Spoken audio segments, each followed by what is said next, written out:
Freedom 35, 5, 5, 5. Dude, start the podcast. Wow. Welcome, everybody, to Freedom 35ers, Cardano NFT podcast, episode 99, technically episode 100. Damn.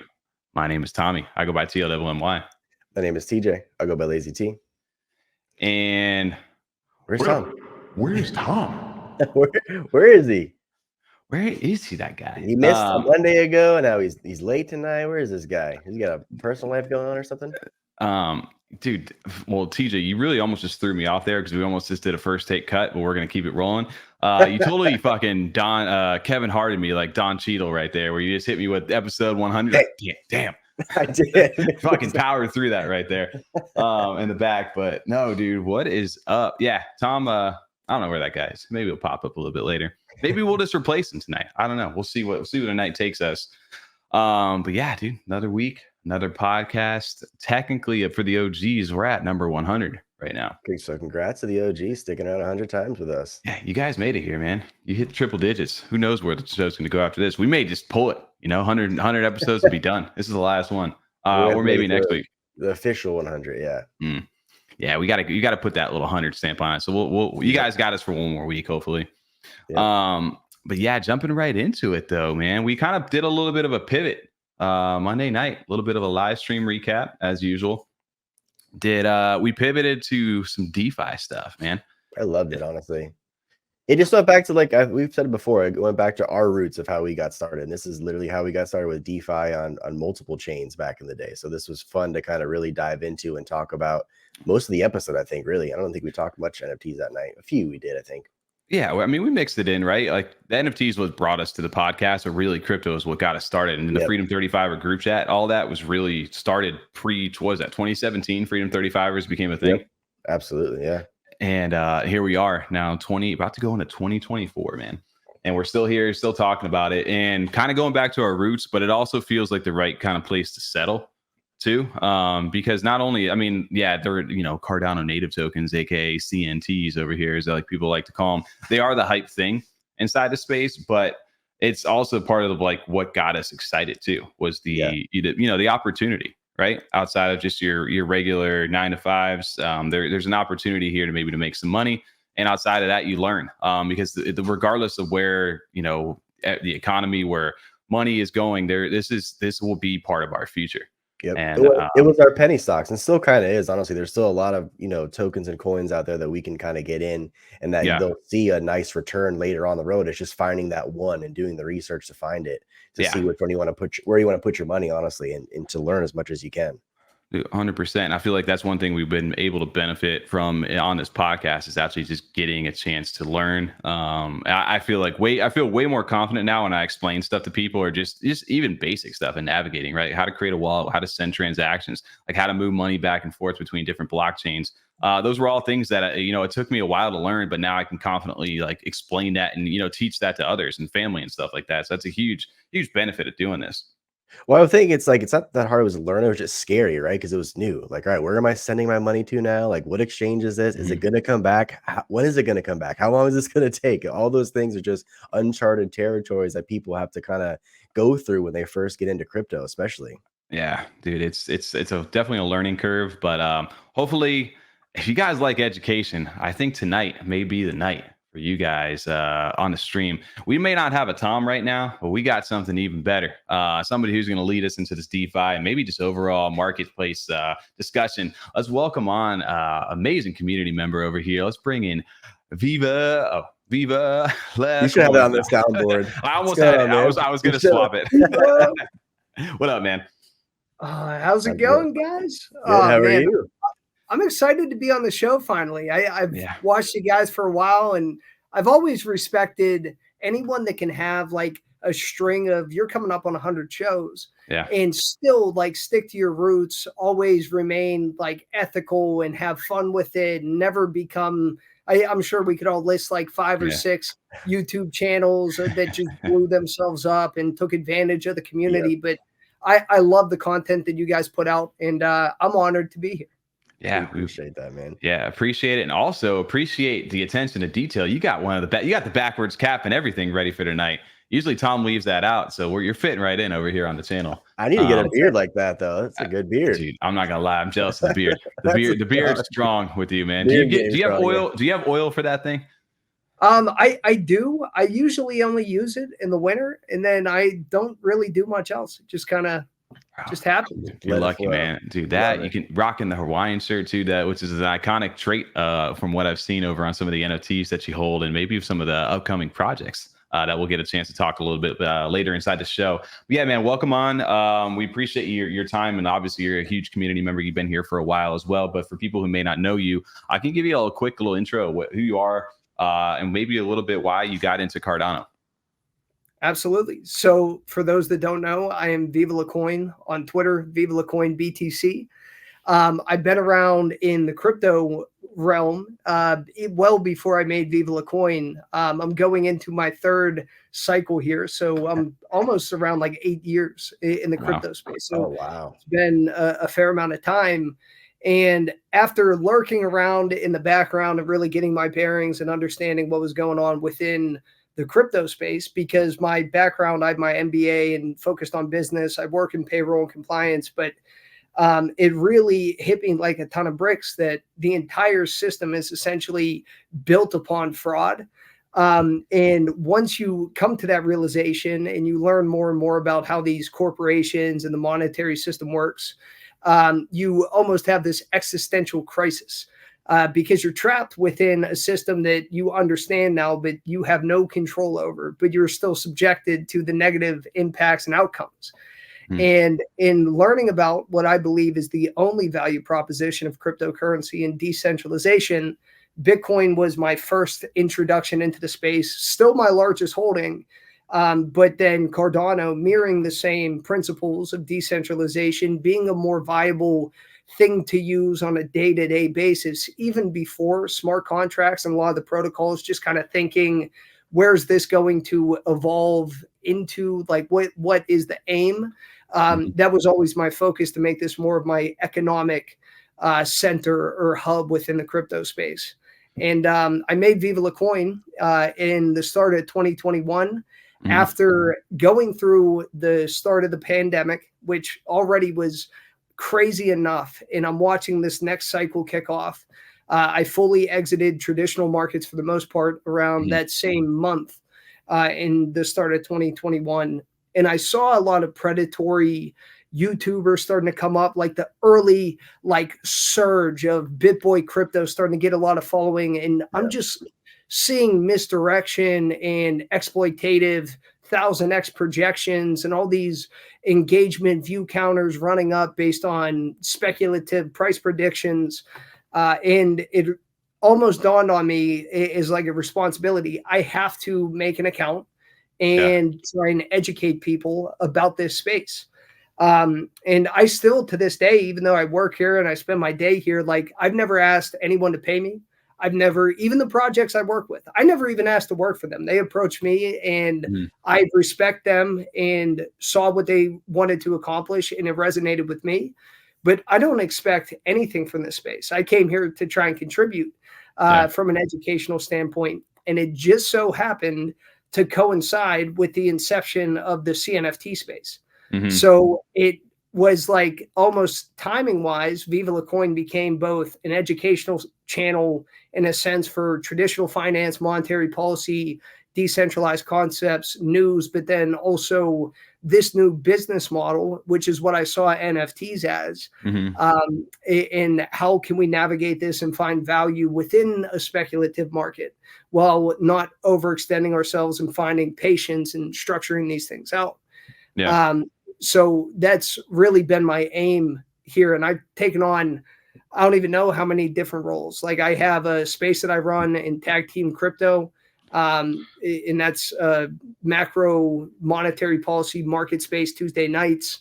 I work with Cherubim and FET over in Angel Baby Hit Squad on their team. I've been with Ammonium and OMEN coming up. I do writing and articles for Chain Lobby, and then a litany of different things in between. And I love every single second of it. For as stressful and chaotic as the space can be, it's not boring. And I feel like we're on the right side of history, or at least the right side of effort.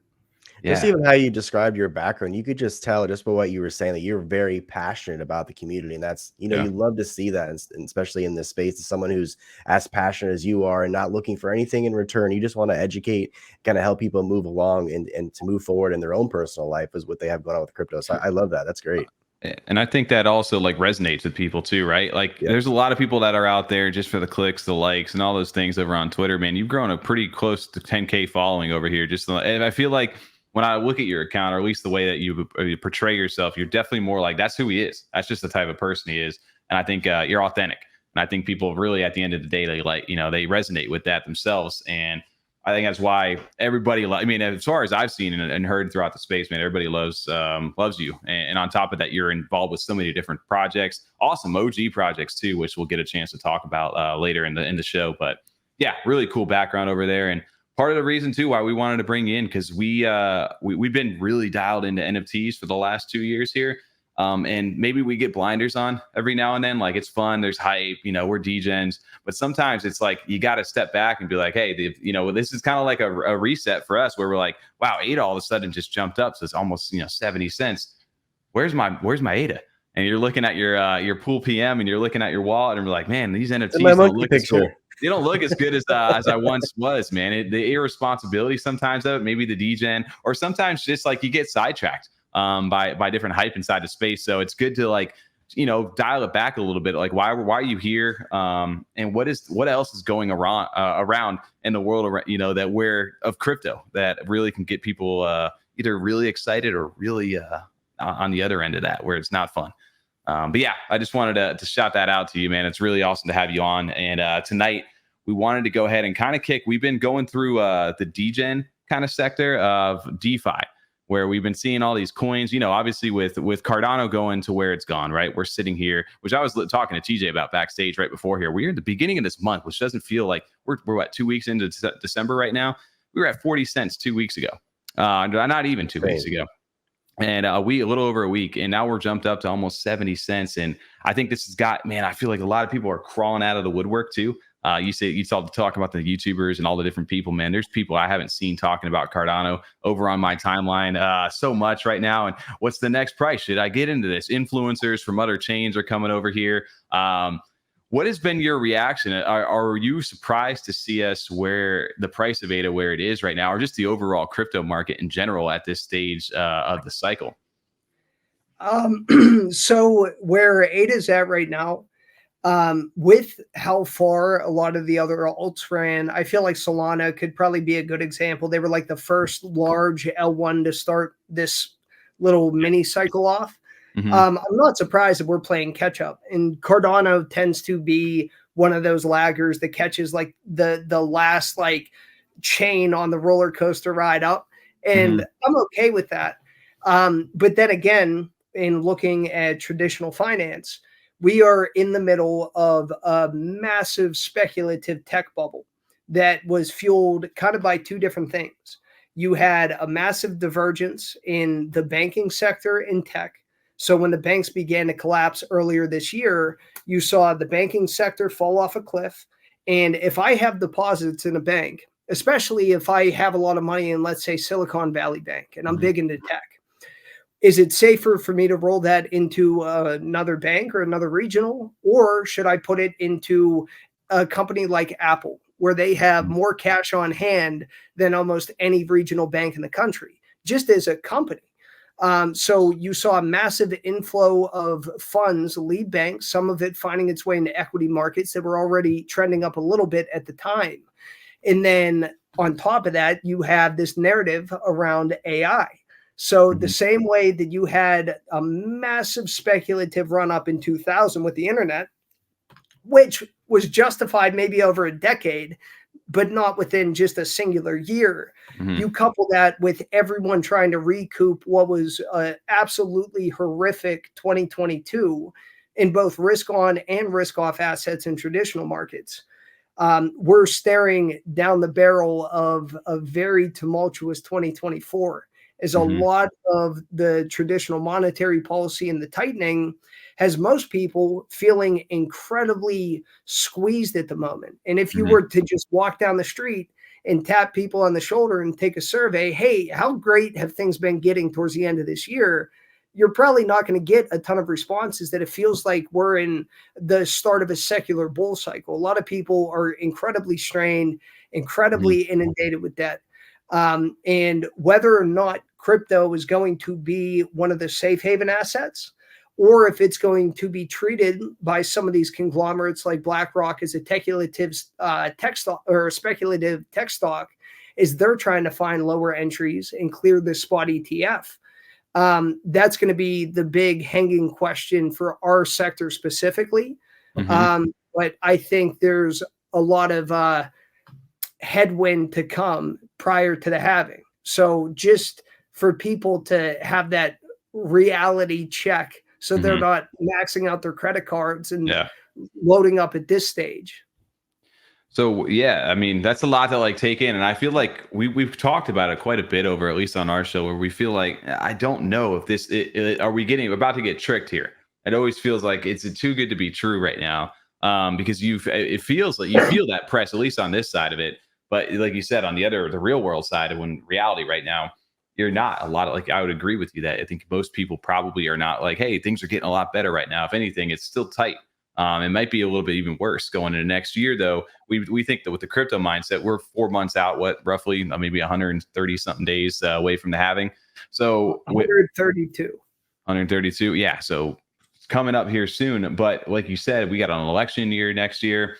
I feel, like I said, I was feeling pessimistic to a degree, and I don't necessarily want, with whatever liquid I have right now, to just dive right full in, like I'm going to miss the boat kind of thing. I still feel like I need to be on the sidelines, but I think a lot of people sometimes get the blinders on, and it's maybe that my mindset coming from like NFTs over the last 2 years too is like, you can't miss out, because if you miss out, you miss that run. But overall, the better play is just to be patient, know your side, and eventually you can probably get in and still be comfortable without losing your ass and putting so much risk into it.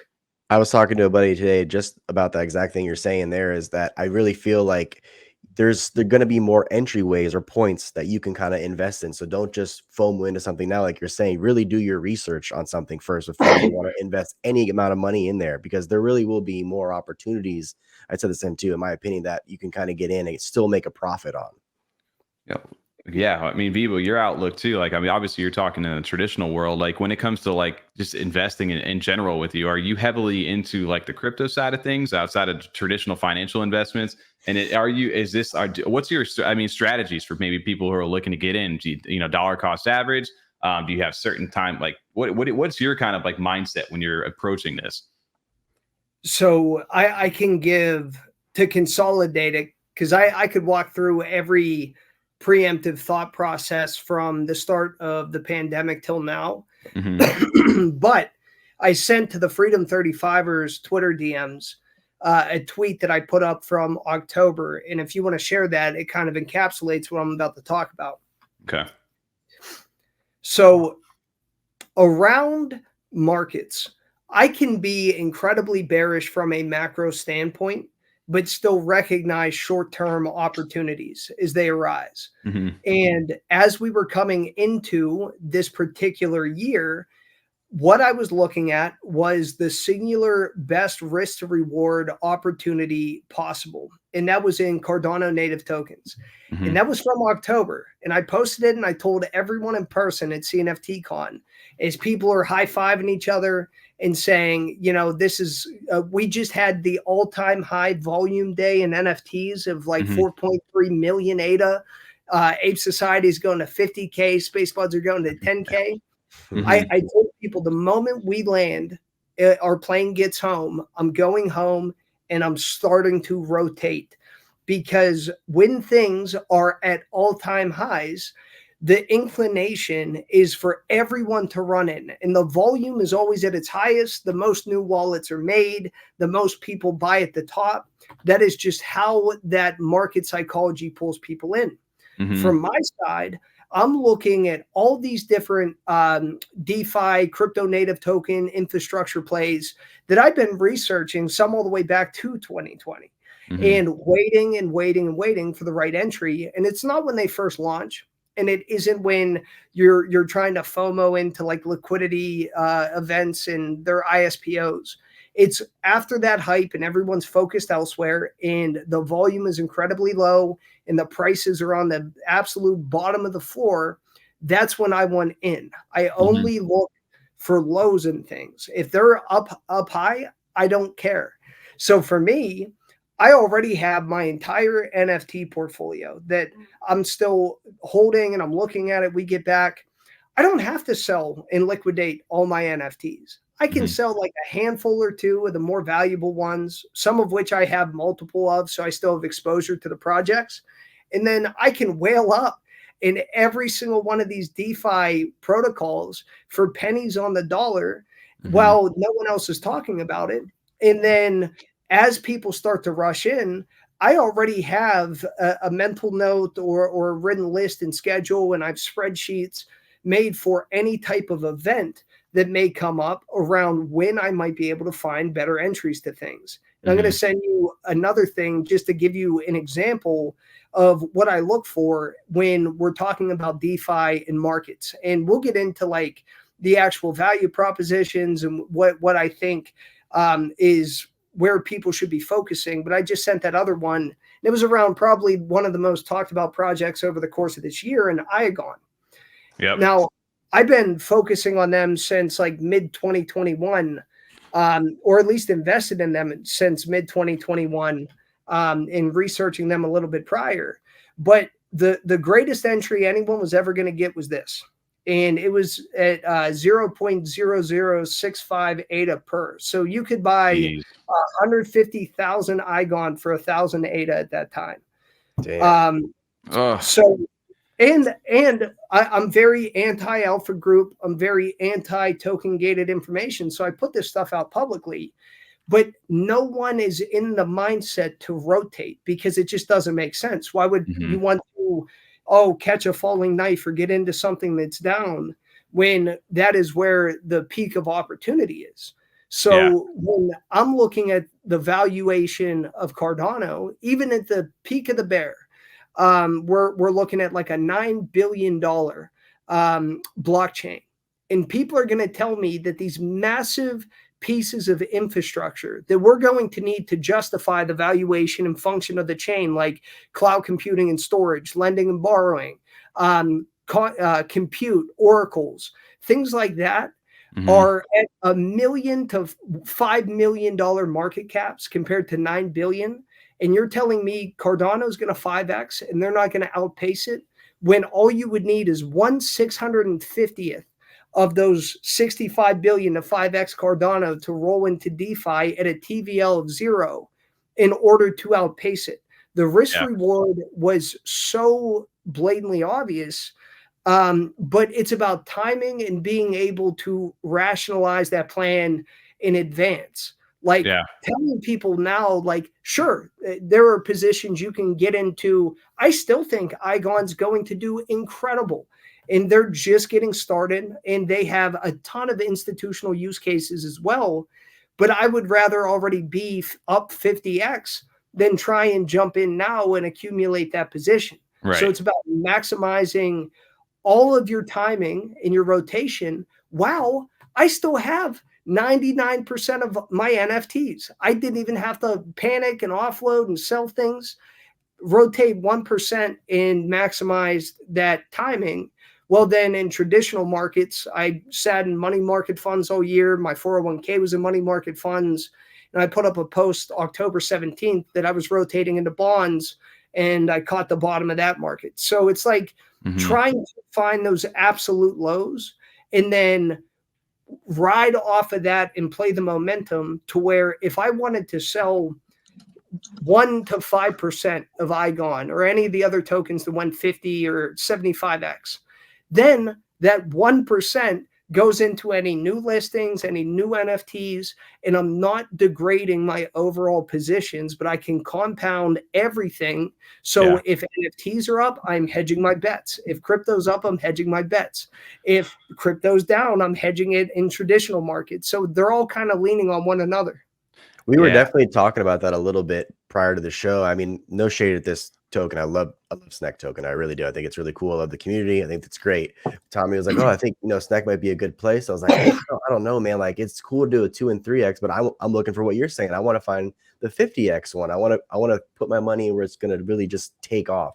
Not saying Snack won't take off, but if I want to put a little amount here and a little amount there, I want to see that increase more versus having to spend more to make more as far as investment goes." Yeah, I think that makes the perfect sense, though, too. Like you said, it's great. You're talking perfectly about the scenario now because a lot of people are talking Icon, right? But for you, Vivo, who's found out, I mean, which I'll ask a follow-up question to that, where, you put 1,000 ADA in back then. Now that 1,000 ADA is now worth to this day right now 43,000 ADA, right? Exactly. And that multiplier right there allows you, where 1,000 ADA back then really wasn't that much money, right? So, I mean, money's relative to everybody, right? Like less than $1,000 it was, right, to be able to put that in. So now you're worth almost $30,000. And a lot of people are like, well, I don't have the money to get into this stuff. And it's like, you don't necessarily need the money, a lot of money. You'd start with enough money and find the right spot, and it allows you to scale. And then if down the line, that whale opportunity, you can throw more money at something to get that higher return to continue to increase and build that bag. And I will ask you a follow-up question, because obviously Igon now is on the radar. I think the first time I heard about it, which I wasn't too tuned into the DeFi space, was back when they pumped in that July, August timeframe. Yep. Up to 0.23 ADA, somewhere around that 0.24. But your post that you just sent over here, this was back in February of this year, right? So you were talking about 007 or whatever it was. How do people go about finding stuff like this? Like, obviously Igon's a good protocol. You can't just find a meme coin at 1,000x's and disappears, but something like this has been building and finding it months and months and months, almost a year now, to where the mainstream's talking about it. What are some of your where are you looking right now to start to kind of research this information? Great question. So I'll give a couple different angles to approach this. And I sent another thing via DMs, but I'm going to touch on that after the first couple points. So one, my aim is to avoid speculation in a speculative market. Mm-hmm. So one of my other really good non-Cardano plays at the start of the cycle was Veracity, which again, now everyone talks about. And I got into that under a 1 mil market cap, and that was like a 250x or something like that. But in researching, because I go in and brute force research, it's not even listed on really on Cardano. It's on ERC 20. But for Veracity, I brute force my research. So I actually go in, I read the white papers, I look at the patents, I see the use case. And I'm like, does this make sense? And when it comes to, in their case, it was trying to eliminate fraud in false viewing of videos and content for advertisers, which is already a multi-billion-dollar problem that people face. But there's not really a proof of view protocol. So they already applied for patents in Europe and an international patent. They had tech that they were already pushing the works. I'm like, it might succeed, it might not, but at $1 million market cap, I'm going to take my shot because they've done the due diligence and they filed all the shit that they need to file. With Igon all the way back since 2017, even though they're based out of Norway, they applied for all their patents. They had novel technology. They were trying to find different ways to shard this information. And you're approaching a problem that right now, a lot of the other protocols, whether it be Filecoin, Storage, Arweave, they are not compliant with a lot of what institutions would expect when it comes to data retrieval and security. They found a way to do it, and they protected it. So it doesn't matter where the narrative or where the hype is. People always talk about we need better marketing. The best marketing and adoption comes from necessity. In storage, as it becomes more and more difficult to secure and store items, especially with hacks being more elaborate and AI really pressing the difficulty to protect the information, then here's your solution. So Yeah. in a matter of time, regardless of if I have to sit here for 3 years and wait for my timing, I see value within that. So what events and what triggers do I think would be a good time to enter?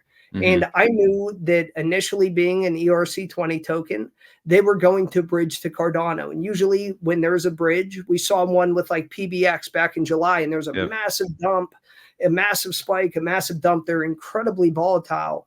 And they were moving 60 million tokens from Gate.io to Cardano. And I'm like, that's it. You have this massive dump of liquidity onto the market. Everyone that even knew about the token, they're like, what is happening? Like, what a dud, you know, this project's dead. And I understand that they're gearing up to get started.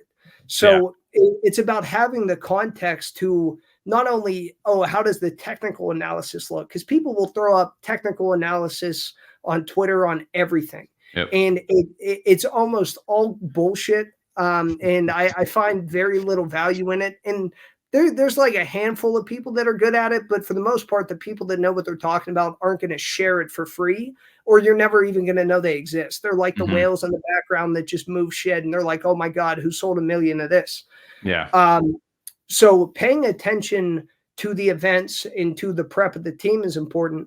But then I also calculate what is my potential, not what will my return be. What is my potential return on investment based on assumed success? So across different markets, and that's the tweet I sent you. It's a very remedial, watered down example of it, but it will kind of give you an idea of how I look at things. So you have all these different sectors and tokens and certain amounts of tokenomics and whatnot. And all I care about as a long-term value investor is at a fully diluted market cap based on, let's say, an assumed success value of $1 billion in valuation for that blockchain, which for, if we're being honest, anyone that believes in World Mobile Token or believes in a big DEX or something, $1 billion should be achievable over time. I don't care about the value of the token currently. What I care about is what percentage of the overall protocol can I own for a set amount of ADA. And in this case, if I took 1,000 ADA and I bought MinSwap with it, as opposed to IGON with it, I own a significantly less amount of the overall total tokens or protocol of MinSwap itself. So as things become fully diluted and as all those emissions and vestings pass, what is my value proposition? If all the tokens were released, they hit that assumed level of success at $1 billion, or you could even use 100 million, whatever you're comfortable with, compared to a different blockchain or a different protocol based on the same amount of buying, the same assumed success level. And there's a 10x difference in that return on investment just based upon the exact same investment and the exact same assumed success. And I line up every single token in all of Cardano, and I do these calculations and I update them for myself. And I have different weights depending on sectors, or I filter them out because, like DEXs, it's incredibly oversaturated and highly competitive. But it starts to eliminate speculation in a speculative market. And I can start to make decisions that really align with what we all want, which is return potential. And then the research and everything else in the timing almost amplifies it. So they play off of one another, but they're both integral parts of actual success in those markets. One other thing that I'll add as well, when it comes to all these other tokens and things coming out, they're like, how do you catch some of these ones early? Like just this past week, there were 2 other 50Xs. It was Raker and CGI. And I bought both of them whenever they launched, and I just sat on them. And they were both for different reasons. So I'll sit, like when I say I work 20 hours a day, 7 days a week in this, I eat, sleep, and breathe it because I want to know everything that happens. And I utilize tap tools. I don't just go and like check my wallet portfolio balance. I know everything that everyone holds in this entire ecosystem. I need to be on a call with you every minute of the day. Yeah, like it's like that's it. Like I want to know. Because if we're going to make a difference and actually attain what we're all here to attain, it's going to come from information, not speculation. Yeah. So I'll comb through. They always have like recently listed. Mm-hmm. So when Raker popped up as an example, they actually had a website associated with it. So I'll always click on a token and see on Cardano scan, do they have an associated website, or is it one of those anonymous ones that say, hey, if this is you, would you like to register your company? If there's a website, then there was some effort that was put into it. And even though I can't find their Twitter and no one's really talking about it, they're talking about trading algorithms and different things that you can use in your portfolio to help with this and that. At a 30,000 ADA market cap, at least with the effort to put together a website and actually have some tangible information, I'm willing to throw a couple hundred ADA into that and eat the loss if nothing materializes at a 30,000 ADA market cap. Yeah. So with CGI, since I talk to everyone, like my DMs are always open, Pluto, who was actually the guy that developed it long before the token was even released, he hit me up and he's like, hey, check out my reply ADA bot. We're just testing out a couple things, and I was playing around with it with them and thought nothing of it. And then when CGI was first listed, I was already aware of like, oh, that's Pluto's AI bot, and he's building out this and that. And they're trying to scale some of the things that they're doing, likely a governance token, but very interesting, low tokenomics. Fuck it, I'll throw a couple hundred ADA into that. Yeah. So it's like a lot of it is brute force. A lot of it is consistent monitoring. A lot of it is education and timing. And then a lot of it is math and technical analysis. So you have to approach it from every angle. Well, granted, you don't have to. You could just find things that you like in DCA. Right. But like I'm trying to maximize everything that I can do here outside of everything else. If I'm self-sufficient and I don't need anything from anyone, I don't have to take things from teams, I don't have to charge people for shit, and I can take care of everyone in my life, then that is my preferred way of going about this while contributing to the ecosystem. Yeah. So it's an effort, but there is a methodology that does work. And it's still like over the course of this past year, there was no other ecosystem across the board that you were going to give returns like that. And there were some that were good. Even that initial post where I was like, hey, I'm moving into DeFi. The only other chain I said I was interested in was Cosmos. And them and Kujera and everything that was happening over there, they exploded too. So it's like there's opportunity even in the chaos. But if you are almost not like emotional, but if you're magnetically stuck in your position, you're like, I'll use this as an example. Like I love Ormob, right? Incredible art. I love what they're doing. The shoes are dope. I love those, but I'm just going to stack 100 Ormob and I'm going to sit there and just wait till everyone comes and buys them. You are a liquid. You are going to need to find a buyer. And everyone learned that didn't already know in May that fungible tokens, when it comes to returns and maneuverability, are far superior than NFTs. NFTs are a different business model and investment than fungible tokens are. And they're going to move slower and they're going to develop differently than that different sector of the market. One does not translate to the other. And when it comes time for you to pivot, you are stuck. You're not going to be able to find someone that is willing to tie their hands behind their back when we're staring right over the horizon at a bull market that is likely only going to translate to NFTs after the fact. When people have made their money and they go back to the things that they have enjoyed, that they want to hang on their wall, that they want to collect more of, that is when that market will continue to thrive, or likely in between cooldowns in fungible tokens.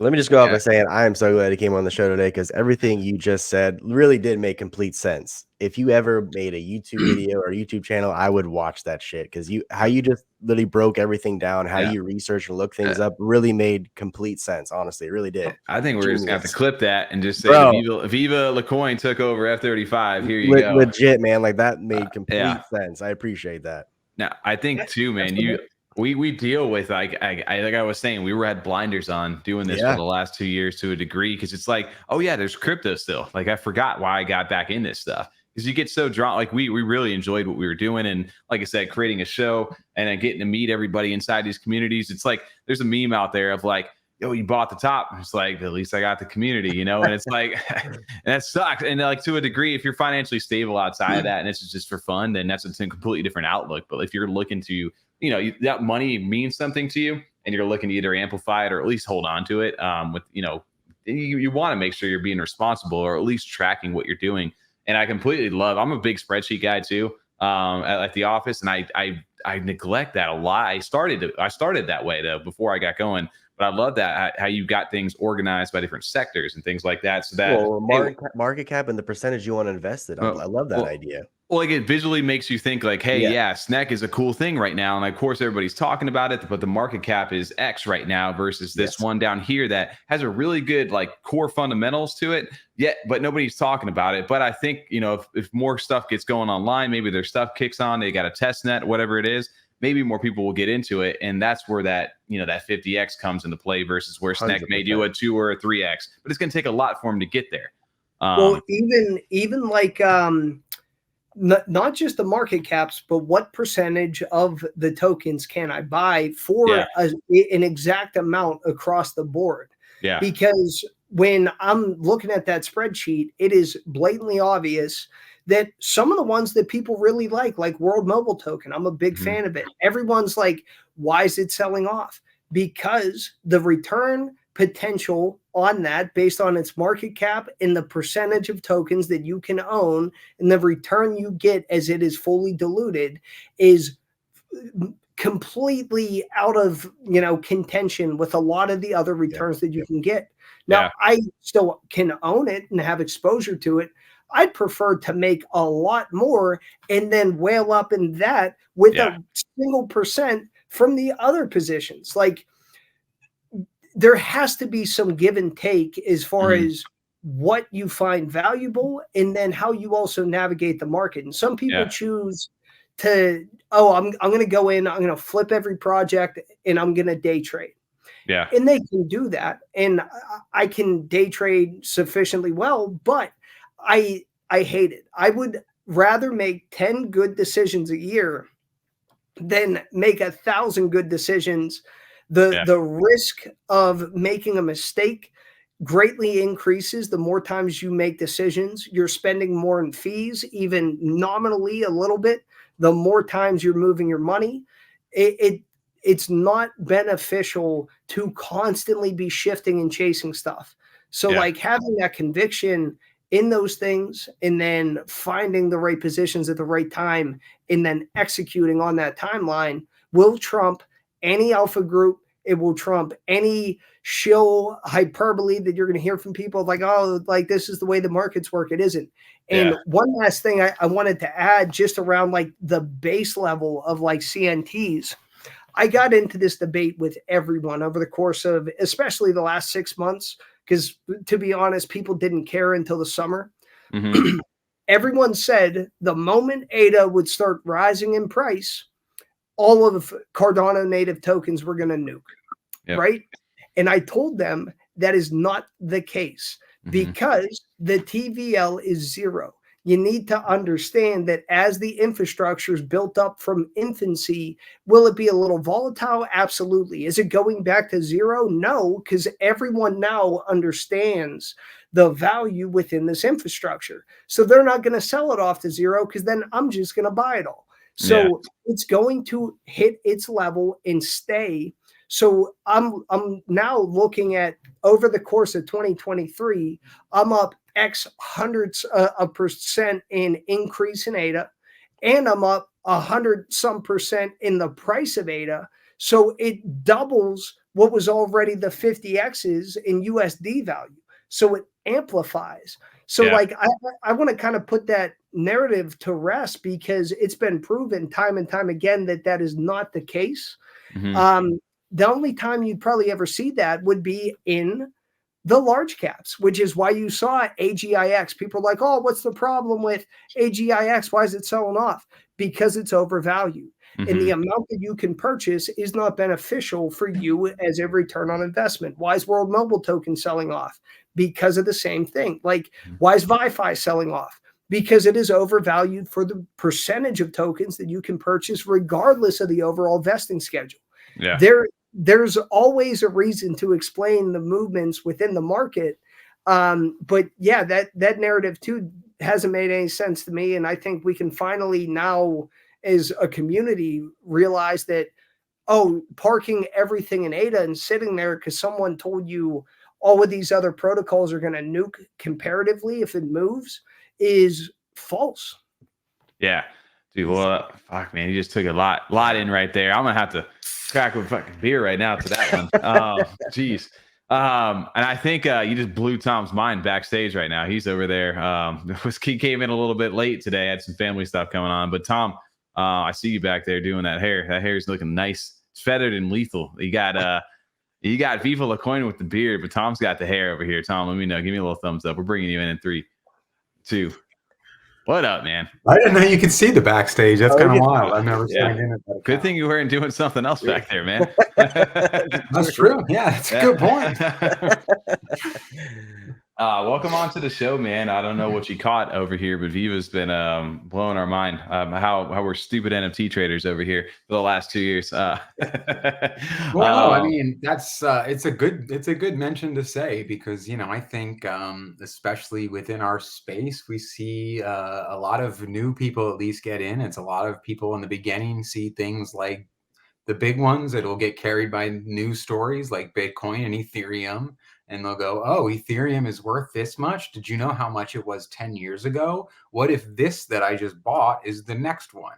And then they don't maybe understand things like market caps and things like that. And they, start learning that, oh, for it to reach that kind of price is literally not possible. It would be more, a higher market cap than the entire world at the same time. So a lot of people just don't understand even what those terms mean or what they represent. They look at those charts even on the simplest view, without even getting into some of the deeper tools like you see on Tappy Tools, where you're on something like Binance, Coinbase, and they see the price of the coin and they see all that other information and they just don't care. They just see the price and that's all they're paying attention to. And they don't even usually understand what that means until much later, or the significance of it when they are originally purchasing it. They're just like, did you know that Bitcoin used to be $1? What if this is the next one? It's going to be worth $50,000. We can retire right now. And they don't even understand where it potentially could go based on its actual foundation and the fundamentals of how it's made. Yeah. I mean, that's a very true statement, man. When I love the YouTube videos from back in the day where next 1000x and how much, and then people do the math, like how much money would that take to make that go 1000x? And then, like you say, that's literally impossible that those kind of things to happen. And it takes lessons like that for people to learn over time. But I think, like Viva, for your perspective right there is like, if you have a plan with this stuff, take the time to, I mean, you've obviously done the research over the years and really dived into it, but even on a surface level, just kind of explaining basic principles to people when it comes to their financial investments, and not just look at crypto as just this giant scam or this get rich quick kind of thing. And you take it seriously, because there are a lot of great things over here that people are building. It's not mainstream. It's not the fun conversation. It's not the topic starter, but eventually down the line, we know that things are going to go that route to some degree. And like you said, if you've got conviction in it, or if you research it early on, that pays off. Absolutely. And that's like, when I say Cardano is my economic home, and that's where I do a lot of my day-to-day activity, a lot of the business stuff, I still have from 2 cycles now, all my Bitcoin, cold storage, sitting there. So I'm not putting all my eggs in just a singular basket. And I recognize that even with all of the right decisions, something could go horrifically wrong, in governance, or trying to get everything, perfect in that way, or some unforeseen event. In that case, my value proposition isn't this particular token goes up in a failing fiat system that I believe is fundamentally corrupt that we're trying to get away from. I need decentralization to succeed in some format, because the value proposition is freedom and sovereignty of choice and your ability to participate, not necessarily getting dollars to move back in to be bottlenecked in a CBDC or burned in a bank bail-in. Like, it's counterintuitive for anyone to come in and actually participate in those things. But I think fundamentally, we're hoping that decentralization as a concept across hundreds of millions of people eventually becomes the necessity and the value proposition for them, as opposed to making money, which in the current sense, money is just debt. That's all that it is. It's just issued debt in the form of US dollars, unless it's a hard asset that's backing it, which we haven't done in 5 decades. So at this point, trying to reestablish a certain tangible metric of value. I don't even price my shit really in US dollars, and I don't move much out from this market at all. I'm more so looking at what can I do within this market to continue to compound it, and then still have like whatever externally in the event that something crazy happens. Mm-hmm.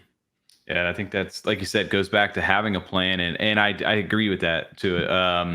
Basically, like, hey, we always think about like crypto, right? I want to make X amount of dollars, and what would I do with that dollar, right? I convert it back, and then the banks fail, the economy crashes, all that money disappears, right? The thought is that essentially over time, this stuff that we're building on this side we can utilize that, and that will become a form of payment, or at least be some sort of way where you don't necessarily have to do that conversion back and forth. Obviously, bills need to be paid. Right now, cash rules everything, at least or credit essentially rules everything in the world at the moment.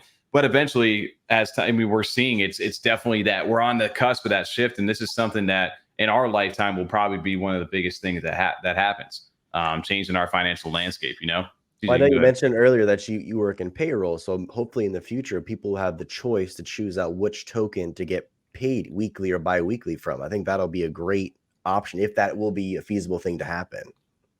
I think it would have to be. So you have, because this is where it starts slipping a little bit into not just like market psychology, but socioeconomics and behavioral psychology. So when you have entire generations that are being completely bent by the system, then usually they're like, well, okay, I guess, we're all suffering together, and we'll just commiserate in how bad things are until they get pushed to like let them eat cake in revolutionary moments.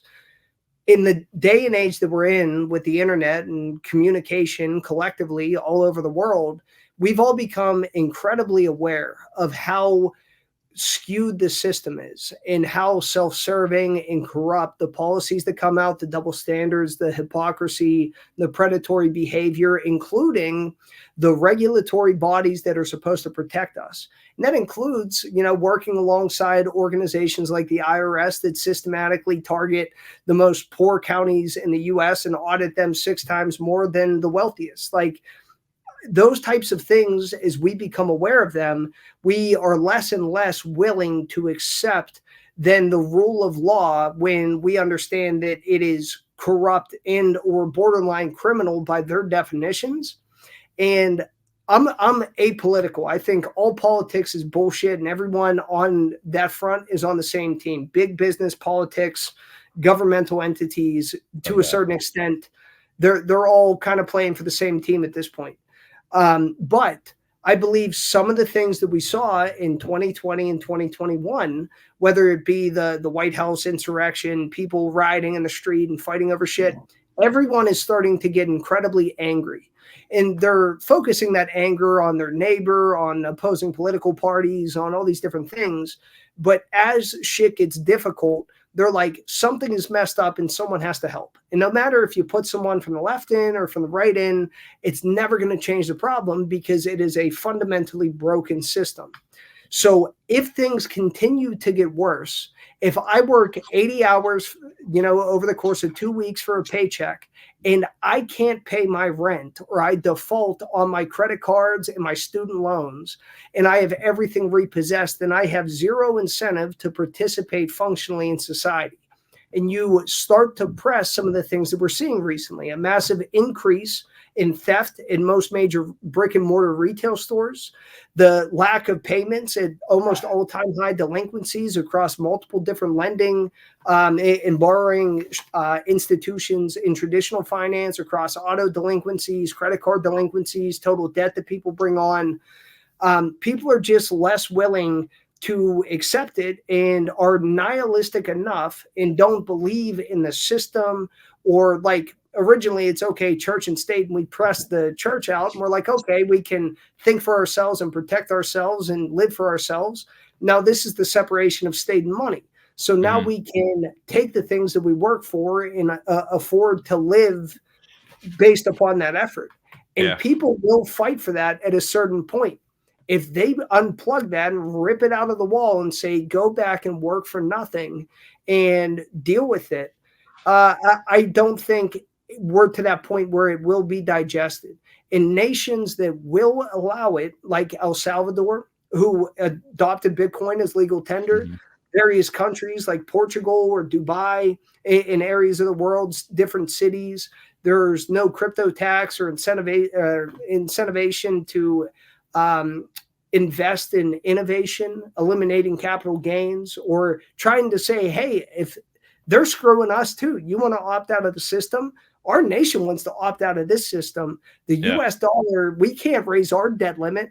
We can't print US dollars to pay back our US dollar denominated debt. We're done too. Come here, spend your crypto in our economy, and we'll look out for each other. It's going to push people to go to places that are advantageous to living an affordable life through a system that allows them to do so. And those larger, broader, like social shifts, that isn't like by the end of 24, people are all going to be jumping on like planes and boats and going elsewhere. That's like a 10, 15 year slow press on populations and exhausting them. But I think the digital monetary and financial shifts are already occurring, and they're trying to toe this line between how can we break the fundamental value of cryptocurrency and eliminate self-custody, take out as many exchanges in the ability to on and off ramp without using us as custodians, eliminate the issuers of stable coins, even though we've refused to allow anyone to bank with us for over a decade or define from a regulatory standpoint how to protect people, but enabled bad actors who we knew already and met with in FTX and SBF, and use them as like the scapegoat to blame crypto for all the things that US dollars have allowed for years, in money laundering and terrorist financing and all the bullshit they label us with. They're going to try every angle to push people out of this market by force or by exhaustion, and then attempt to buy up as much as they can, own as much as of the large mining pools and mining rig stocks that they can, buy all of Coinbase and USDC and their little World Economic Forum company in Circle, and try and force people back into a giant Trojan horse loop, and then say, hey, you owe us 35% in custody with us and get back to work. That is the great sort of dance that we have here. How do you avoid that and protect yourself while not getting screwed by scammers, whether it be on the internet or by the government, who I believe are one and the same? Yeah. It's a lot to take in, man. Well, especially, I mean, you say that the scammer side, where people hear crypto side, they go, this is a scam. I'm never getting into crypto. It's all people trying to steal your information, steal your money, or it's all fake. It's bullshit. It's overvalued. But I'm going to go to the bank, put my money in there, and go get a loan out. And it's like, do you not remember the bad mortgages that were getting written, where the banks were purposely writing these off, knowing they would fail because they had already bet against it. They had already taken these option positions, knowing that they were going to fail and they were going to get a payout regardless if they got the loan paid off. And it's like, those weren't scammers to you. These were our national banks and institutions that also all got your tax money to get bailed out afterwards. But for some reason, all of crypto is always a scam because, like you said, we have people that do come in and take advantage and make money. But for the vast majority of us are sitting here building and growing and joining communities. So it is a very big disconnect. It feels like we're on the cusp of or definitely a financial revolution in a sense right now. And you've got the people who are in it. I think crypto is one of those things for me where you don't know. You hear about it, right? They give whatever narratives on each side. It's a scam or it's the best thing in the world. You can make all this money. But until you get into it and you start to dive in and research yourself, you really don't know what it is. And that's one thing I always try to encourage my family or just friends and people like that. Just, hey, give it a try. Hopefully I can educate them safe enough to be able to get into something where they don't lose. They don't get hit with that scammer. They don't have that bad experience. Once you get into it, it kind of makes it, I think that light clicks for a lot of people of like, this over here, I don't trust this. This over here, it's new to me. I don't necessarily know about it, but I got control of my stuff again. And that feels good. And I got that power back and to be able to govern myself and make my own decisions and not let somebody tell me what to do and take away or not tell me anything at all and take a fee percentage for doing that. So for me, it's just one of those things where you got to educate yourself. And part of the reason why we wanted to bring you on here, Viva, because I'm sure we can make this we used to do 3-hour podcasts back in the day. We flew through the first hour with this. Absolutely. Flying colors. And I forgot what NFTs even are on the rest of the show right now.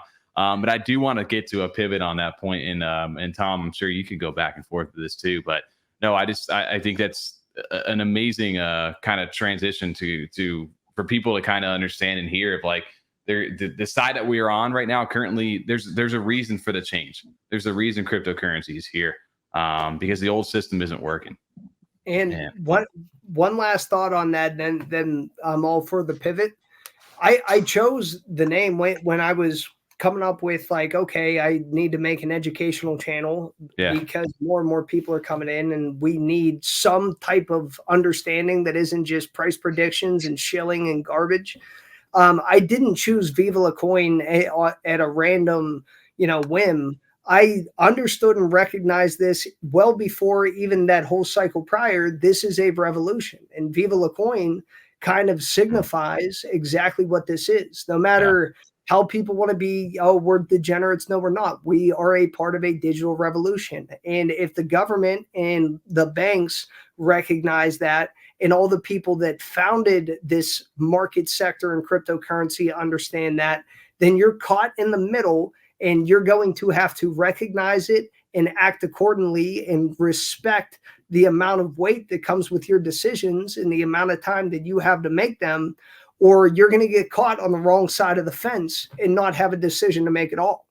Digital revolution. You're just firing me up, man. Love it. Go VivaLaCoin. I never put two and two together with that. I love the background. I love the background on that, man. That's awesome. We're definitely going to need to do follow-up episodes with these kind of things. Like a podcast is great for this kind of stuff, but I'd love to learn a little bit more. I know the guys from Bad Financial Advice are kind of like inspired and fired up for the same kind of thing. And they're, doing these weekly or monthly episodes, things like that. Because this isn't a topic you can break down in an hour, right? This is there's so many layers to this. For our side of things, to kind of pivot back into the NFT world, I don't know how much we have to. I'm kidding. Yeah, but there is a fun portion of that because, just like you said, I love getting into certain things like reading a book or something like that, educating yourself. But then sometimes you like to have some fun. Maybe go play a sport, go out and work out, go play video games. Whatever that first hour was a good DeFi mastermind. It was great information that first hour. Absolutely. But I want to pivot. Reading books aren't fun, Tommy. You can have fun. Absolutely. I prefer It's a pop-up book. I'm an article kind of guy these days. I don't know. I don't mind it. I absolutely think reading is essential for anybody who wants to educate themselves. If anything, I mean, seriously, no, like I do. I read books every now and then, but just not to the degree where I just like to do my content in medium form. Just reading basketball, man. I don't care. Hey, I'm sitting over here trying to transition over here. I just got hit with a tag over on Twitter that threw me off. All right, so I'm gonna pull up a project here that we don't see too many projects minting at this current moment, especially on Cardano in the middle of a bear. There's a project right now that we've covered for the last 2 weeks that caught our eye. A project called OMEN, and just happened to find out, Viva, just what a perfect episode this is, that you are involved in part of this team over here on OMEN. What is your, I guess for people who may not know, or what is the role with, or what do you do with OMEN? Are you an advisor? Or are you just part of the team? Nope. So I'm part of the core team, and I've been with Nemo since day one in Pneumonium. So when that whole project was starting out, even from the OG skulls, which were just a Twitter Addy drop 10 ADA mint, all the way up through the various collections, working with the artists, even putting out like the initial videos that got a lot of people involved with it with J Crypto back in the day. Yeah. I've always been on the forefront of communication. I would say, like, because I'm not a dev, right? So I can't do the dev work, and I'm not an artist. So I have to kind of fill in the gaps. So like some of the things that I've been able to contribute is there was a development group that was coming up real early on, and Nemo actually thought that they were scammers for a second, but they were helping me with a charity mint that I did early in 2022. I was like, hey, these guys are really dope. We should bring them in and start working on like some of these more innovative non-custodial staking platforms and affiliate links and things that they could do. And they went on to become ADA Anvil. So early on, we were the first ever partner with ADA Anvil, and just even the charity that we had, that was the first ever mobile mint that Cardano ever had through Eternal, Hawaiian Helpers, that was for someone that had a liver transplant and couldn't pay their bills. But trying to connect all of these different teams, because Nemo's working nonstop in the background. And then we have, 15 different collections from artists from multiple different blockchains that are all coordinating and creating stuff. So from my side, it's communication, networking, trying to bridge those gaps, and then sort of glue everything back together, because it's tough when you're looking at the whole idea of community, which is almost a nauseating buzzword to a lot of people at this point, because it's used a lot of the times to convince people like, yes, buy my stuff. We're in the community, and as a thank you, you get to buy more stuff. As opposed to actually becoming a unit to support each other and build each other up, lean into each other's talents, even to recognize people as like, you are an incredible artist, or you are very good at writing proposals. We have a DAO that put through like 30 proposals. We do some treasury investment stuff, and people are on the team that write proposals, and people make the art, people create the websites. Even some of the early work that Penny Dents did, he did some of the art and website design for Pneumonium's first website before becoming the CEO of JPEG. So like a lot of really, really cool, talented people kind of not like came through and went, but just were affiliated in some way in helping establish this community. And what OMEN was a culmination or a consolidation mint that's bringing together 15 different Pneumonium collections all under one roof, because we have all these different policy IDs and all these different artists. So we have Victor War, who is an incredible artist from Danketsu and Art of Women, that did the art. And we have right around 300 or so traits. And I was talking to Victor earlier today, and they're painstakingly going through all the layering stuff and figuring it all out, because there's a lot of, I would say, unique traits. Like I haven't seen so many unique traits, and I'm not even being biased. Like I try not to be biased when I'm looking at it. Like I think everything looks incredible, but there are some traits where I'm like, this is unique. Like I haven't seen, it's not the typical handful of like rotation. Oh, what are they holding in their left hand? And what are they holding in their right hand? And what type of hat? Oh, do they have this? Like it's refreshing and incredible to see the art come together.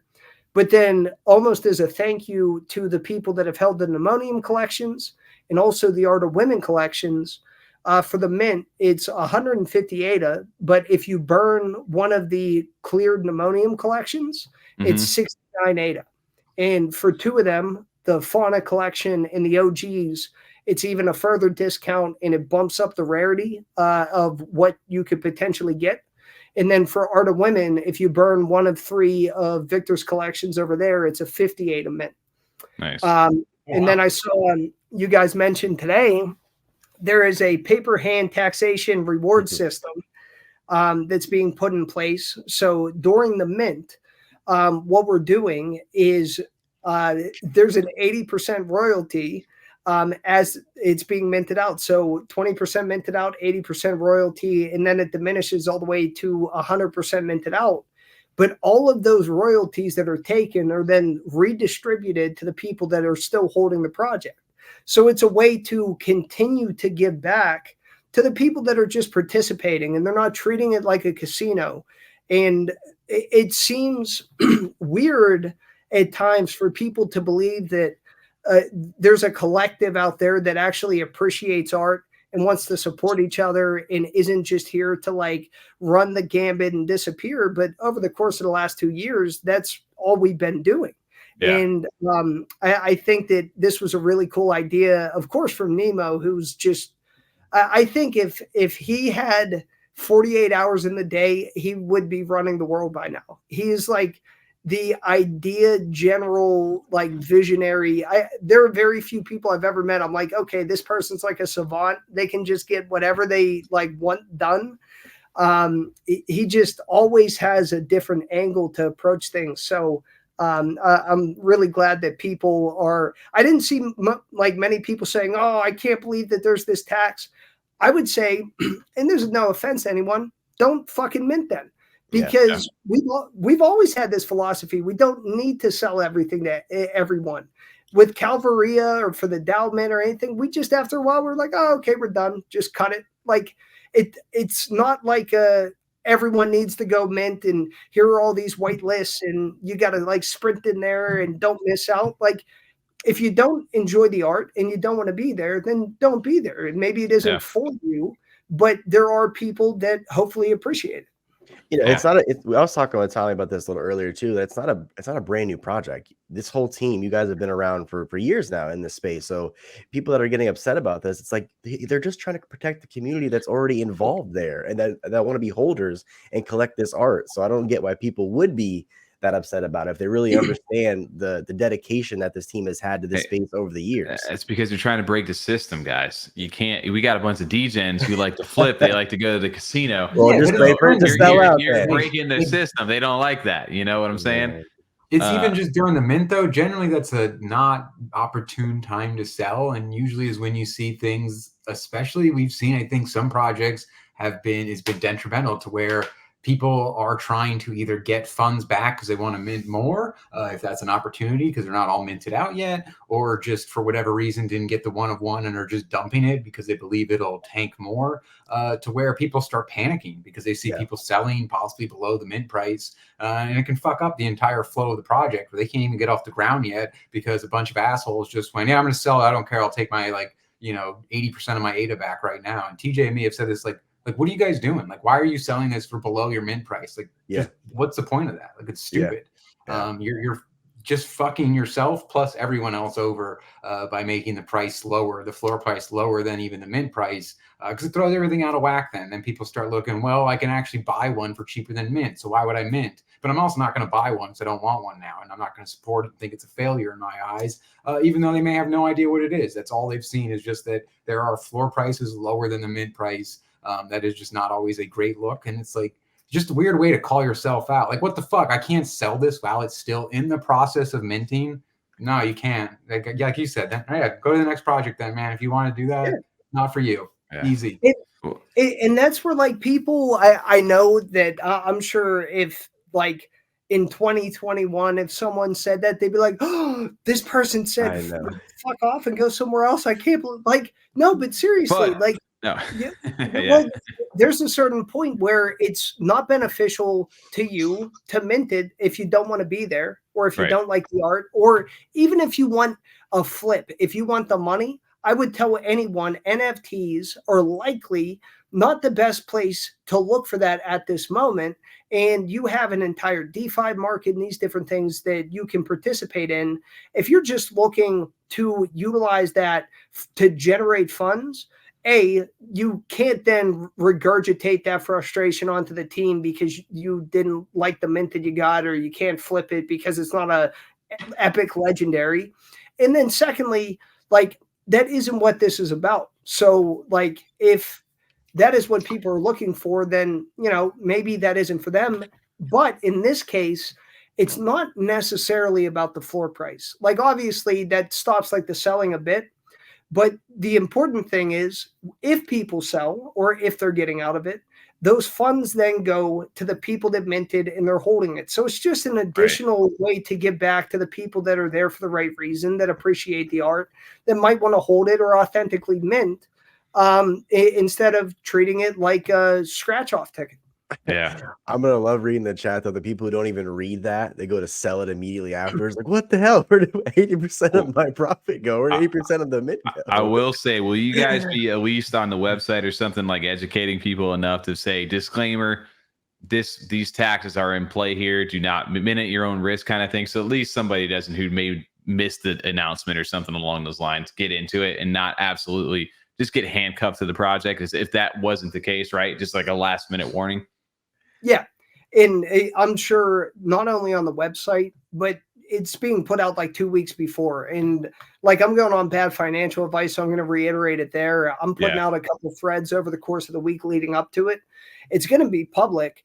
I still anticipate there's probably going to be one person that either isn't going to read it or is going to read it and then act like they didn't read it. What do you mean? But still, at that point, it's like the same thing with everyone talking about the wallet drainers. Like, my wallet was drained because of this thing. I'm like, you signed off on a transaction. So like, there has to be a certain amount. There has to be a certain amount of personal accountability for the decisions that we make. Mm-hmm. So that's the first thing. And then secondly, when you're participating in this, if you're not there for the right reasons, then we probably aren't, you're not like the target audience that we want there. Like, we want people that appreciate Victor's work. We want people that appreciate the community and actually want to be there or build out art or like make collective decisions, that type of stuff. Like that same quote that Nemo always gives, like, we're not here to sell everything to everyone. That doesn't matter. He sent me a message probably like a month ago, and he was like, hey, Viva, I just want to apologize if I was ever like really like hard on everyone, like, or tried to push you away. I just wanted people here that actually wanted to be here. Because like, Nemo took no shit the entire time. If someone came back and they're like, well, where's this thing? He's like, that was never a part of the thing, and you can leave. Have a great day. Like, it was never a bend, pander, change the roadmap, figure it out. It was just, we're here making art, and if you're trying to wring liquidity out of a project that takes time to do things like this, then I'm not sure that it's probably a healthy thing for you to be there. Like, it's a difficult thing for founders and community members to come to collective understanding on. But then again, I've been super vocal on like some of the other NFTs that I'm really big on, and communities I'm big on, like all throughout the bear market. Like, I was always posting like collages of all the NFTs. I still hold all of them in cold storage. I enjoy the NFTs for what they are, even without the utility. But I was raised by an artist. Fart, my girlfriend in the space, is an artist. Like, it's something that is also kind of in my wheelhouse of appreciation outside of markets and everything else. I'm going to view it differently than some other people. But I've never understood the instant expectation of I've invested in this thing, and therefore I deserve more money back than I put in instantaneously. A lot of those NFT collections even are the equivalent of startup companies if they intend to provide a product or utility. Mm-hmm. And if you are familiar with working with startups, the majority of startups fail.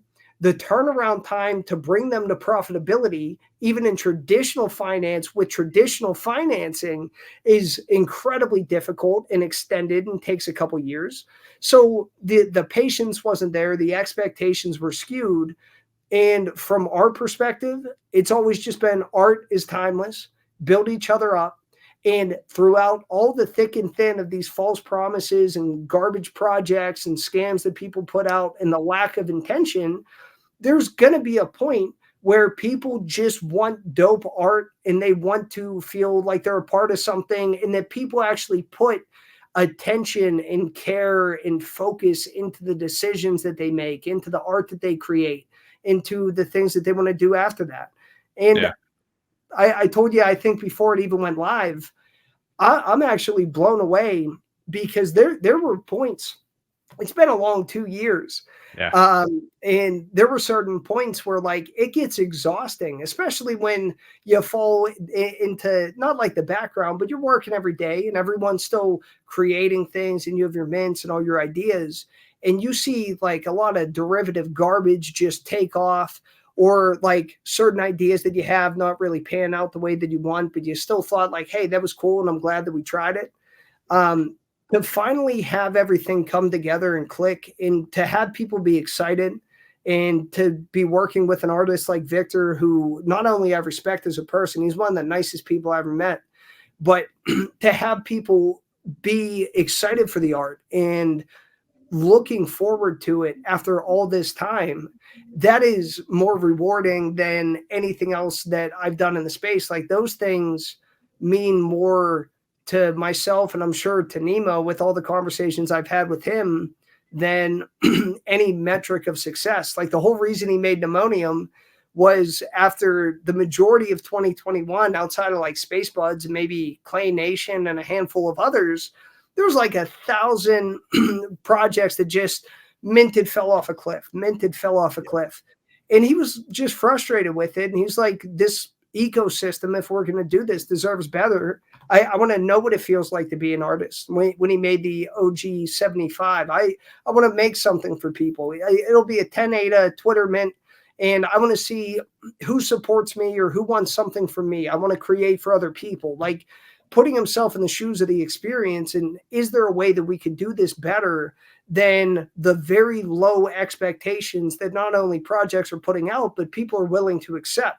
Like get people to demand better from the art that they've received, or the intention of the people that are running it, or the attentiveness of the team, that they're still here and they care about things broader than even their project, but the ecosystem as a whole. And what we're trying to curate, if we're going to expand this idea of NFTs as a business sector, either as a structure within the DAO, or as a value proposition in art, or as a business model, like there has to be people that give a fuck, like plain and simple. And if that translates to success for the project and vicariously for the people that believed in us, then we did our job. Yeah. Dude, a lot to digest with that. But like I at the end of the day, you guys were looking for a group, a community that coincides with the kind of same core values, and maybe just overall like kind of mindset that you guys come into, right? We're not looking for the quick in and out, because those people won't be here long term. And appreciate the art. Yeah, and at the end of the day, I own some dope artwork. Like we were showing off Old Money on Monday. Like that was a project that just all of us love that. But like being able to hold something tangible, I don't ever think about what's the floor price. It's just like, oh, this is some dope shit. If I can sell it down the line, cool. You know, what do you got there? Yeah, that's sick. The Pneumonium merch with all of the there you go. The custom. That is fire. I like that a lot. See, but at the end of the day, it's a story, right? It's something to talk about. It's something to like you can resonate with, connect with. And the NFTs, you know, there's that side of it. There's the money side. There's the connection side. There's there's the bridge somewhere between that gap of art and money, maybe. And for you guys, I'm interested. That was always a question I had. I think you probably answered it there a couple times inside when you were explaining that. But I was always curious about, okay, well, you've got a mint coming up here. It's this next coming up very soon, December 22nd. you've got 158 a mint price on there, and you've got 10K collection, and that's quite a big number inside this space right now. I was always wondering what you guys were going for with that. Like, was the goal to just eventually sell out over a long period of time? If it sells out instantly, great. Knowing the conditions we're in right now, was there a reason for the supply number and the mint number? I know, without going to I know we're diving into this, but just on a kind of brief overview, was it just to get that community together, or was there an intent behind that with, hey, beyond this artwork and this community that we're creating, there's more in the pipeline? So for OMEN, I had no input on the total collection amount or the mint price. Okay. Victor and Nemo, being the head founder of Pneumonium and the artist for Art of Women, they're choosing what collections are burned. They set the price. Okay. But I can speak for our main collection that was out that a lot of people hold in Calvaria, which was in June of 2022. Yeah. Initially, there were a total possibility of 13,000 pieces to be minted. And we cut it off, I think, at 4,600. We were like, yeah, that's good. And just cut it off. So it's just going to depend what people want to participate in. And it's available there for them if they enjoy the art or want to mint. And then I'm sure if it came down to it and we're at X percentage and we're like, you know what, that seems sufficient enough, or maybe there's a different way to pivot, you can just be fluid and make that decision at a certain point. But it's not like you're cutting people off, like they're at the door banging, ready to mint, pull the shit, or set expectations absorbently high. Like, if we don't mint this out, then the next thing falls apart. Really, the main goal is continue to take care of the people that are within the Pneumonium kind of umbrella. Now, the OMEN umbrella, whether that be from the treasury side, the DAO proposals, any of the investment stuff, investing it back into the team, our partnership with Ada Anvil, pushing innovation in tech, those types of things. But it's always fluid. I feel like setting a hardcore roadmap, these teams, even around that DAO period, I remember being on with Jay Crypto. He was doing his DAO off series. Yeah. And it was Rats DAO never went on it. So they never came on or talked about anything. But there was probably 7 or 8 different DAOs, and then Pneumonium, and everyone's talking about all these different liquidity measurements, and they're all going to sweep blue chip NFT art. And I'm like, well, that's a great way to make yourself insanely illiquid. And I don't know if that's necessarily going to translate. We're just going to look to remain liquid so that we can continue to build shit in the background or find value propositions over time. So whether that be from earlier in the year, one of the earlier proposals that Border River and JT wrote up was, hey, let's invest in AGIX. And that's when it was at 0.04 or something. Around January, that ran up, and we're like, hey, we don't even have to do a separate mint to refill the treasury and keep building out tech or fund the artists or do this cross-chain stuff. It's just developed within this now. And then another proposal, okay, how do you want to rotate this and move it around? And then we all vote with the DAO pieces that were a part of the Pneumonium collection.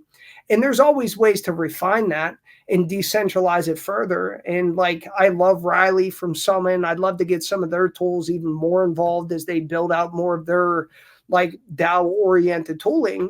But those things take time and they don't materialize overnight. So it was almost like a collective understanding of, if we're going to figure this out and we're going to be able to build, then the people that are here to support have to want to be here. You're not hostages. We're not going to ask you to mint things and say hey, you have to stay here for this big ethereal step 5 steps away, and you're going to need every single piece of this to do something. You want people that want to be there. You rely on the talents of the people internally, so you mobilize the community. There are people that have talents in every corner of this entire ecosystem. And a lot of people lean on the influencers and the big names within the space. Some of the most intelligent, talented people from a development side or an artist side are just the accounts that are just commenting and liking on stuff and participating in the community.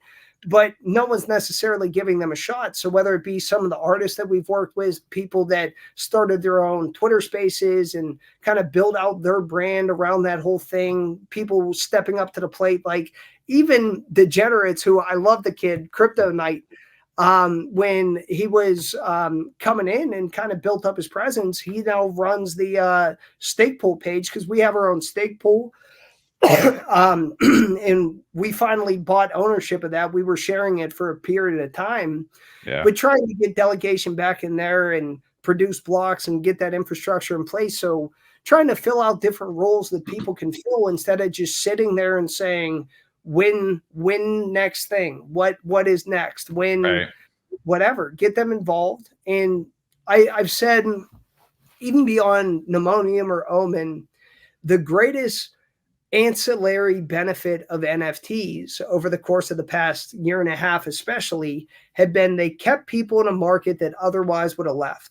And although that kind of sounds a little bit like Stockholm syndrome or like a negative thing, I saw probably the biggest missed opportunities in people's entire lives over the course of 2018 and 2019, because the crypto market from an investment standpoint completely blows up. Everyone gets incredibly depressed, and it is an exhausting slog staring at numbers all day, fighting over protocol propositions of value. And people just get exhausted and they get complacent and they get bored and they leave. The social aspect of NFTs kept people here for some of the greatest value opportunities that they were going to find, whether that be CNTs, which we're all vocal about in our big Twitter group chat or talking about in the various proposals, whether it be looking at different projects or educating each other, answering each other's concerns when things get difficult or a little bit tumultuous in the markets. As individuals, we're very incapable of enduring that amount of stress within those markets, but collectively it is easier to understand and digest. So having a solid community there, although it may seem to some like a throwaway because it's all about the money, and if I can't flip it, then go fuck yourself, I think that that's valuable for people from a mental and emotional standpoint. I think it's valuable to stay there from an educational standpoint.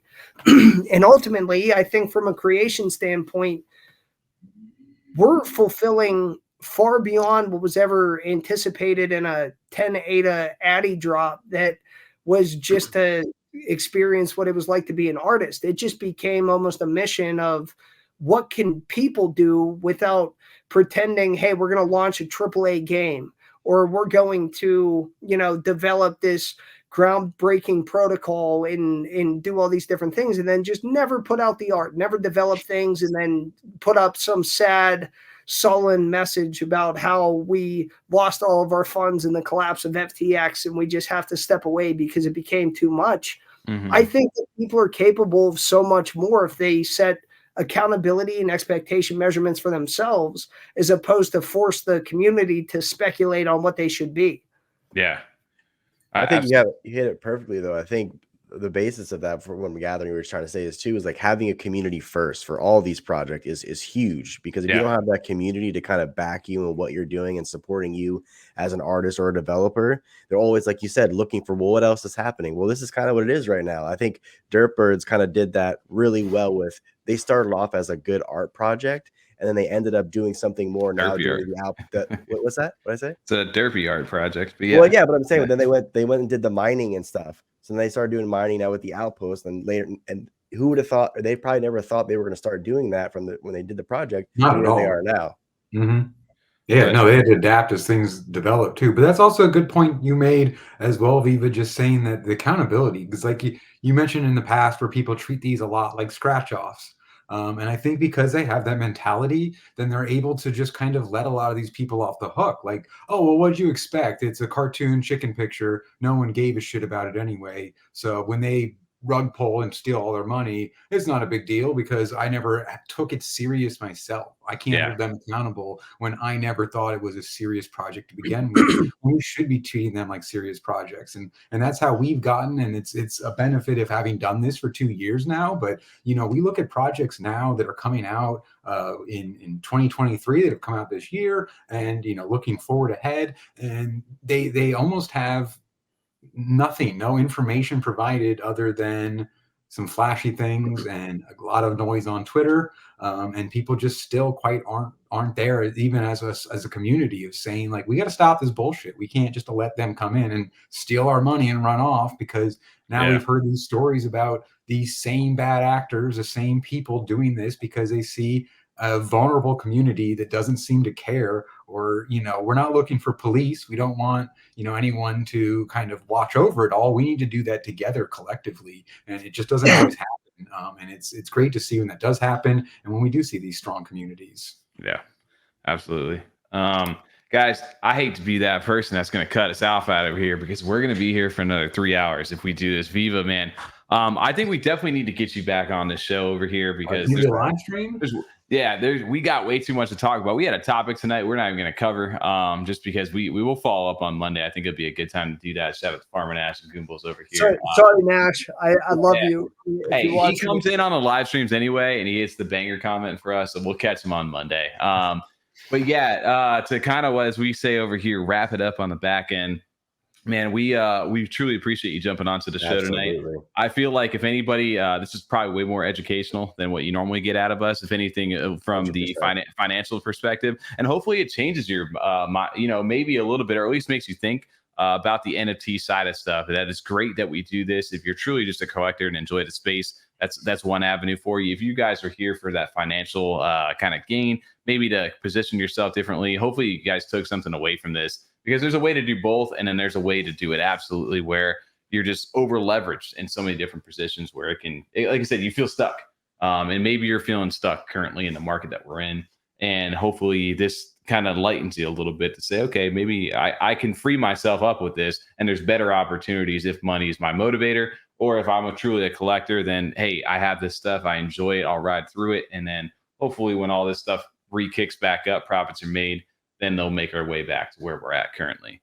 But Viva, kind of last words out here for you. I know obviously you've got OMEN minting later into the month. We heard quite a bit about that, so it's good that we kind of caught you for a little 2-for-1 tonight. And outside of that, is there anything where anybody can catch you? I know you're over in Twitter Spaces quite often and over in Discord. What's the best way to get in contact with you for anybody wanting to? Sheesh. I'd love anytime you want me back on and I can make it. I love these types of conversations. I'd be honored to come back on if you guys would have me. For anyone looking to get in touch with me, I'm sure some people are familiar with my Twitter, but it's at VivaLaCoin BTC. So you can find me there. I try and respond to DMs, but like you were saying, with the way that the market was, I'm getting calls from coworkers and family and friends and their mothers, daughters, cousins. Like it's been hectic. So bear with me, but I promise I'll read it and get back to people. If you want to catch me anywhere, I do a macroeconomic market and monetary policy space every Tuesday night, 9:30 p.m. Eastern. And that handle, if you want to listen to the recordings or any of the breakdowns, it's at Tag Team Crypto. So myself and a handful of other hosts that work in various markets, from traditional day trading to oil and gas, real estate, stuff like that, they're all in there. So you get a litany of different industry perspectives on top of being in crypto. So you kind of remove the rose-colored glasses and get to look at it through the lens of various different industries. You can catch me there. And then throughout the various projects, I mean, whether it be Cherubim over with Fed or all this stuff with Ammonium and OMEN, I'm always working on stuff. If anyone has an ADA Digi or they're involved in Chain Lobby, although I haven't been active or posting any new articles over the last 2 months, it's been crazy coming up to year end. I have a channel over there to help Dan out and try and put out some more long form written content. And that's just called Education is Alpha. Okay. So I have, I think, 3 or 4 articles up on there. So anyone with a Chain Lobby token or an ADA Digi should be able to access that. And from my side, the final thoughts would be you alluded to it earlier, but the best form of engagement is authenticity. Like, there are so many people here that, whether it be out of boredom or greed or misrepresenting whatever they're doing, they destroy their reputation, everything else that they stand for, if they're here long enough. And whether it's launching meme tokens or creating disingenuous content, it's pointless to be here if you're not going to be authentic. Put stuff out that you're interested in and talk about it for the benefit of others. Don't expect anything in return. Don't ask to be paid for shit. And as a symptom, opportunities will arise and people will want to work with you and interested parties will want to have the conversations. But if you're not authentically interested in it and putting it out there for people to digest and to have an open conversation, then no one's going to retweet you so you can get your fucking airdrop. Nobody cares. Like it's so burnt out at this point. Just don't do it. And then from the education side, if you refuse to educate yourself and rely on other people to do it for you, you are your own gatekeeper. No one else is gatekeeping you. No one else is stopping you from succeeding in the market. If you refuse to put in the effort to understand why you're here and where you're putting your money and what the value proposition is, you're your own gatekeeper. So actively work against that every day, and it takes time. Generational wealth for shit posting is a fucking myth. It does not exist, and it will not fall into your lap. Work with authenticity and rely on each other and just put good work out and things will connect. Stay calm. Don't FOMO. Don't panic. 132 days to the halving, and let's get it. Fuck yeah, let's go. That's a great ending right there. I'll just shut it off right there. That's a perfect ending. Just kind of right there. That's perfect.